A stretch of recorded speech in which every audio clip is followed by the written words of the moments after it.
Ben ritrovati al meteo. Sole e gran caldo nella giornata di venerdì 21 giugno. L'anticiclone africano infuoca le nostre regioni.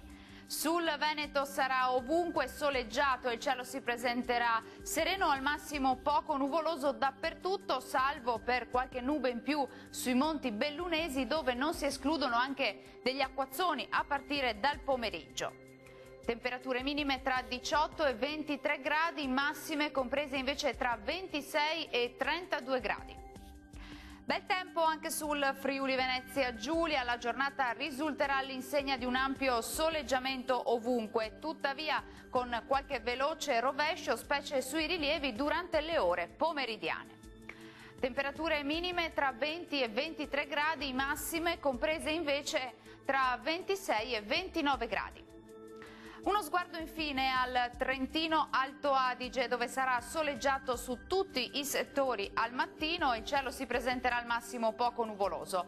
Nel pomeriggio però sarà possibile qualche occasionale temporale a carattere sparso. Temperature minime tra 15 e 18 gradi, massime intorno ai 30 gradi circa. Bene, dal meteo di Antenna 3 per ora è tutto, vi do appuntamento al prossimo aggiornamento. Arrivederci.